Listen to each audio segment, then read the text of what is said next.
State bank of India की AEPS निकासी को लेकर काफ़ी ज़्यादा प्रॉब्लम्स बढ़ती चली जा रही हैं, क्योंकि अभी भी काफ़ी सारे ग्राहकों को यह असुविधा हो रही है कि जब वो किसी भी प्राइवेट पोर्टल पर पैसे को निकालने के लिए जाते हैं किसी भी इमरजेंसी में, तो उनका पैसा बिल्कुल भी विड्रॉल नहीं हो रहा है।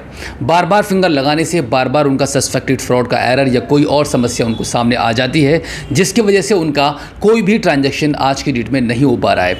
मैक्सिमम लोग ऐसे हैं जिनका आधार कार्ड के माध्यम से बिल्कुल भी ट्रांजैक्शन नहीं हो रहा है, बट 100 में 2 या 4 लोग ऐसे हैं जिनके आधार कार्ड के माध्यम से किसी भी पोर्टल से सीएसपी पर जा रहे हैं, वहां पर भी और किसी प्राइवेट पोर्टल पर भी आधार कार्ड के माध्यम से निकासी हो रही है। बट अभी सबसे बड़ा सवाल यहां पर यह उठता है कि उन ग्राहकों को क्या करना पड़ेगा जिनका अभी भी किसी भी पोर्टल के माध्यम से ट्रांजैक्शन नहीं हो पा रहा है। मैं यहां पर अभी स्टेट बैंक ऑफ इंडिया के सीएसपी पॉइंट के बारे में बात नहीं कर रहा हूं, वहां तो ट्रांजैक्शन हो ही रहे हैं, लेकिन किसी भी प्राइवेट कंपनी के एईपीएस पोर्टल पर कोई भी ट्रांजैक्शन नहीं हो पा रहा है। तो इस केस में एईपीएस संचालकों के माध्यम से उन ग्राहकों को यह मैसेज दिया जा रहा है कि उनको अपने अकाउंट में मोबाइल नंबर रजिस्टर्ड करवाना होगा, तब जाके उनका ट्रांजैक्शन उनके किसी भी एईपीएस पोर्टल के माध्यम से हो सकता है। तो इस वीडियो में हम आपको बताने वाले हैं कि इस बात में कितनी सच्चाई है कि किसी भी ग्राहक को अपने अकाउंट में मोबाइल नंबर को रजिस्टर्ड करवाना होगा।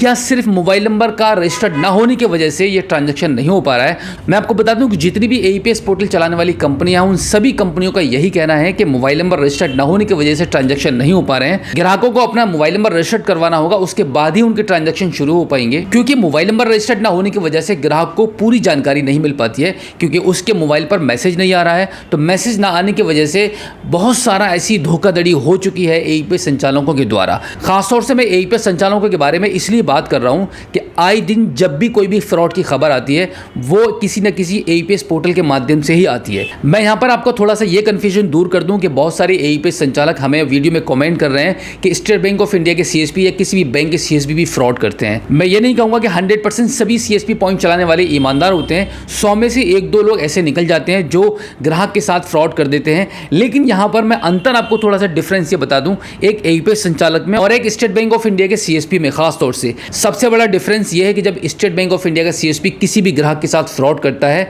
तो हो सकता है कि आज ना पकड़ा जाए, 1 साल तक ना पकड़ा जाए, 2 साल तक ना पकड़ा जाए, लेकिन एक दिन जरूर पकड़ा जाता है। और ये 2 साल 1 साल बहुत लंबा टाइम हो गया, मैक्सिमम 1 हफ्ते के अंदर ही पकड़ा जाता है, क्योंकि यहां पर स्टेट बैंक ऑफ इंडिया का जो सीएसपी पॉइंट चल रहा होता है उसके ऊपर मॉनिटरिंग हो रही होती है। लेकिन अगर हम यहीं पर बात करें किसी भी एईपीएस संचालक के बारे में, अगर कोई भी एईपीएस संचालक किसी भी ग्राहक के साथ फ्रॉड करता है, तो सबसे पहली बात, उसके ऊपर कोई मॉनिटरिंग नहीं कर रहा है, उसको कोई पकड़ नहीं रहा है, उसके ऊपर किसी का दबाव नहीं है, वो अपनी मर्जी से ही काम कर रहा है। अगर उसने किसी भी ग्राहक के साथ कोई भी फ्रॉड कर दिया, वो हो सकता है कि अगले दिन ग्राहक उसके पास आकर वो कंप्लेंट कर रहा है कि उसके खाते से इतना पैसा चला गया, या उसको कैश कम दिया गया, या कोई भी वो किसी भी रीजन के हिसाब से वो अपनी कंप्लेंट उसको कर रहा है, तो वो मानने को तैयार नहीं है। काफी सारे केसेस में ऐसा भी हुआ है कि एईपीएस संचालक थोड़ा सा दमदार है और ग्राहक थोड़ा कमजोर है, तो वहां पर ग्राहक कंप्रोमाइज करके चुपचाप वापस अपने घर पर चला जाता है। लेकिन जब किसी भी बैंक के एक सीएसपी पॉइंट पर इस प्रकार की कभी भी कोई घटना होती है किसी भी ग्राहक के साथ, तो ग्राहक वहां पर अपने आप को मजबूत महसूस करता है।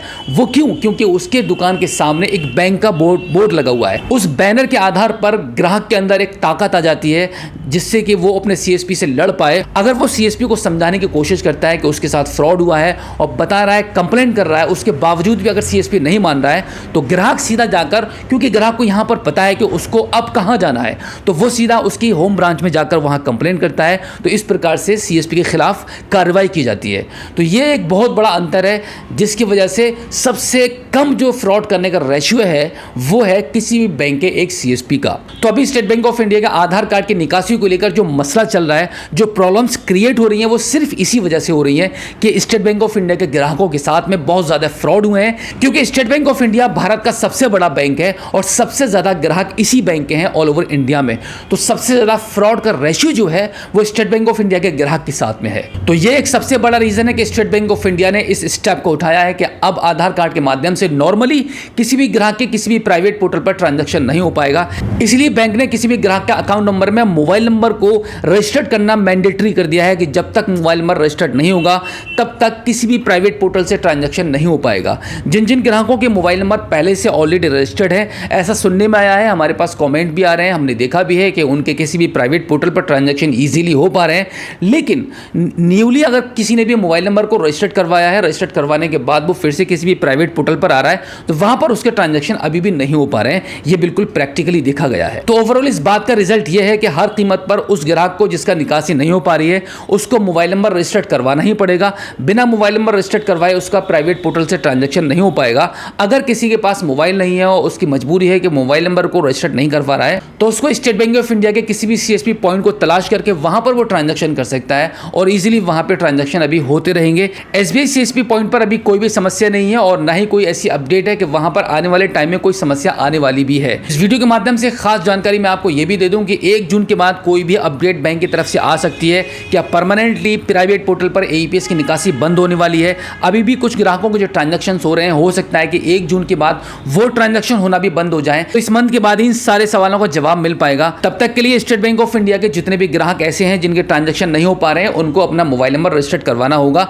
अगर उनका मोबाइल नंबर रजिस्टर्ड ऑलरेडी है तो उनको ये देखना होगा कि हो सकता है कि उनकी केवाईसी पेंडिंग में हो, केवाईसी ना होने की वजह से उनके ट्रांजैक्शन रोक दिए गए हों, कोई भी मसला उनके अकाउंट से हो सकता है तो वो उनको अपना बैंक में जाकर क्लियर करना होगा। बैंक में जाकर उनको पूछताछ करनी होगी कि उनके अकाउंट से आधार कार्ड नंबर लिंक है, उसके बावजूद भी किसी भी प्राइवेट पोर्टल से ट्रांजैक्शन नहीं हो पा रहे हैं। तो हो सकता है कि बैंक उस ग्राहक को उसके बारे में कोई जानकारी दे कि क्या रीजन है कि ट्रांजैक्शन ना हो पाने का। तो दोस्तों आज की इस वीडियो में फिलहाल इतना ही। मिलते हैं आपसे किसी और एक अगली वीडियो में। अगर पहली बार हमारे स्मार्ट शॉप यूट्यूब चैनल पर आए हैं और अभी तक आपने हमें सब्सक्राइब नहीं किया है तो प्लीज एक बार सब्सक्राइब कर लीजिएगा और बेल आइकन को भी प्रेस कीजिएगा। तो चलिए दोस्तों मिलते हैं आपसे किसी और एक अगली वीडियो में एक नई जानकारी के साथ, एक नई अपडेट के साथ और एक नए जोश के साथ। तब तक के लिए जय हिंद।